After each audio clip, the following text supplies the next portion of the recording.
I just put the light on, guys. Hello and good morning, everyone. Alexa, good morning. Good morning. On this day in 1781, astronomer William Herschel saw Uranus, for the first time. The giant planet is admired for its numerous moons and dramatic winds, which may be why it's the butt of many a punchline. Alexa, what's the time, please? The time is 9:06 a.m. Right, guys, after the incident that happened yesterday morning, I'm being more careful with what happens when I go outside. Again, my mum has rung early. She's rung early. Now let's see what she's got to say. I don't know why my mum keeps ringing. But there we go. She's rung again. Welcome to your EE voicemail. You have 3 new messages and 12 saved messages. First new message. Received yesterday at 2:09 p.m. Good afternoon, Ginesta. This is your mum, Jennifer, speaking to you from my landline phone to you, Ginesta. Hoping you're okay. Thinking of you, Ginesta. Your message will be saved for 7 days. Next new message. Received yesterday at 8:44 p.m. Good evening, Ginesta. Phoning you a little bit later this evening. Wishing you good night, God bless, and I'll phone you tomorrow. Thinking of you, Ginesta. Good night, God bless. To return the call at your normal call rate, press hash. To listen to the message again, message deleted. Next new message. Received today at 8:47 a.m. Good morning, Ginesta. This is your mother, Jennifer, speaking to you from my landline phone to you, Ginesta. Thinking about you, Ginesta. Just wanted to know if you're all right. You give me a call at any time just to let me know you're okay. All right, Ginesta, thinking of you. Bye for now. Have a good day. Bye. Message. Bye for now. Have a good day. Well, the guy that was at the bin store yesterday morning is working opposite. He's working opposite. Now, I'm going to go outside. I didn't want to.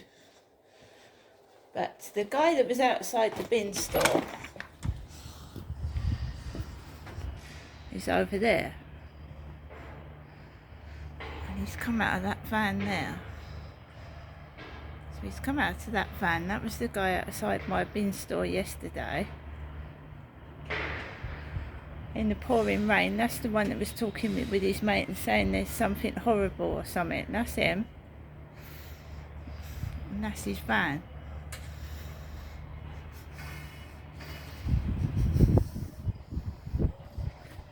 This is exactly the same that happened yesterday. My mum called.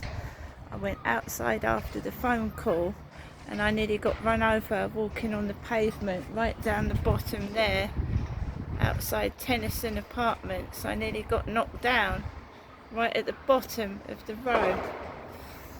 That's what happened yesterday. Right, so I've got my blood test this morning. Well, later on. I've got my blood test. Right. My mum sounds as if she's caring, doesn't she? She sounds like, oh, she's worried about me, give me a call. When I ring, my mum does not let me speak and I get stressed out. When I go round there, I'm bolted in like a hamster in a cage and I can't get outside. I could go in the back garden, but she bolts and slams the door shut. She makes me feel impossible. I can sit in there and just relax, and I feel like I've got to keep going outside. It's not only me, other people have said it as well. Right, it's not only myself. Right, my son went in there. My son went in there with me. My son went in my mum's flat with me, one of my sons. and he said, Mum, I've got to go, I can't stay. Right? If anyone speaks to me, my mum butts in and interferes and tries to cause trouble. And fortunately, my son just said, you've got to understand your mother's got a mental health illness and don't worry about it. And we just left.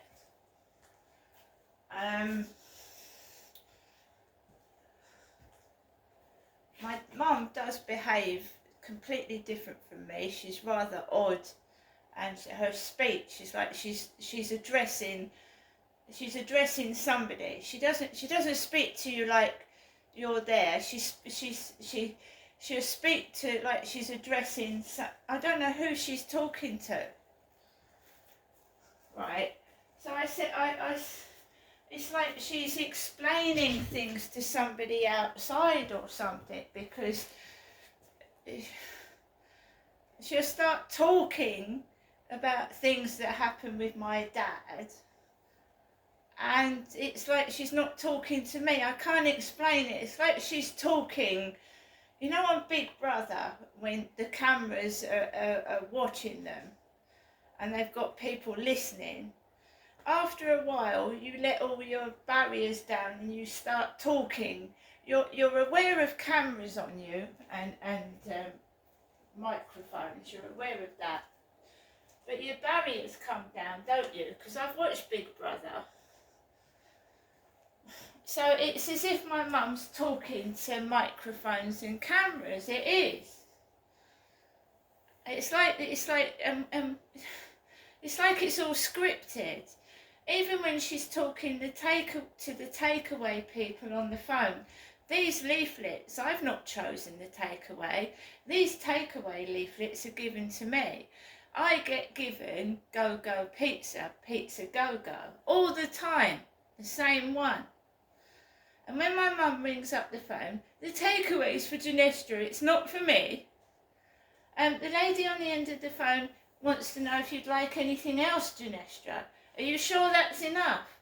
Now it's like she's speaking to a camera, or it's not normal. And I've noticed that since I've come down in 2008. And it's like people are listening to the conversations that we are having. So when my mum says to me, would you like to say anything, Ginestra? I usually say, no, not really. Haven't you got anything to say? No, not really.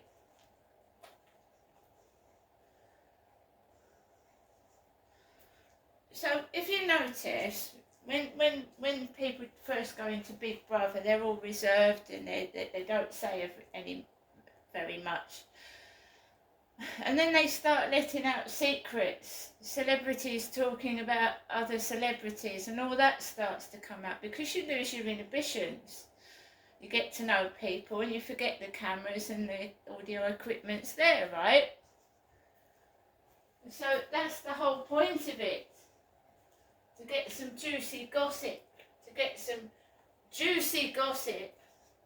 And to get the viewing figures up.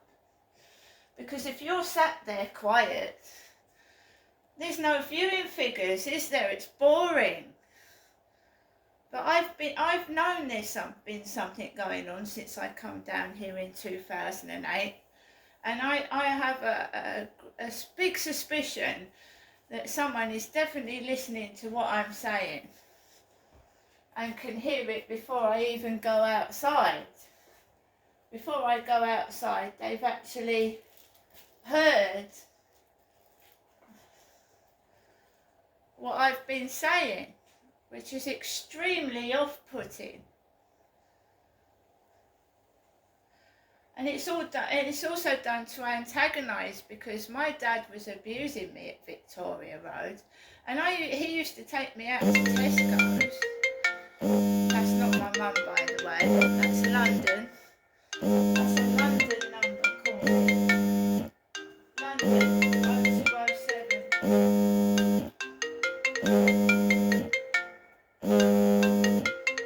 Wait for it to finish. If it's important, they leave a voicemail. They never do. It's probably a canvasser. So So that's put me off track. So my dad would take me to Tesco's after he'd abused me. And the staff in Tesco's, and it doesn't matter because Tesco's doesn't exist in Chatham anymore, it's shut down. There was a camping place in there now. I haven't been that way for a while, so I don't know what's there now. People would mimic what my dad had been doing to me. Mimic it. And mock me. And laugh at me.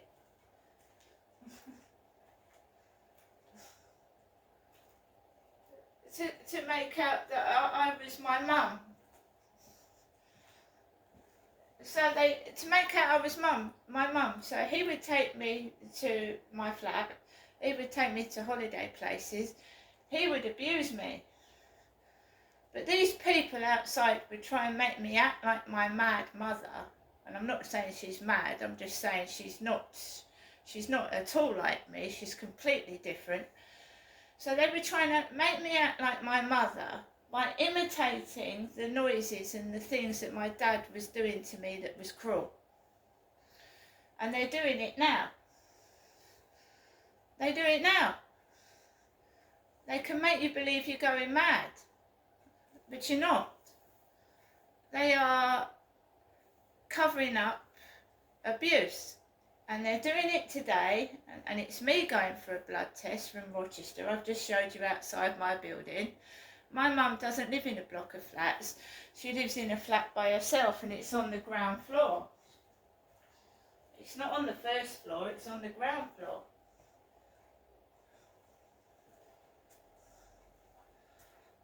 So what they are doing is trying to make me act like my mum to cover up what they're still doing.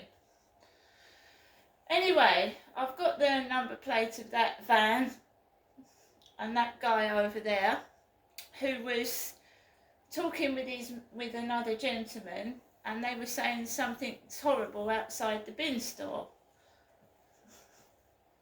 So he's gone now. He's gone. And I've got to have a blood test. Right? And it is a bit worrying. But we'll see what happens. See you later.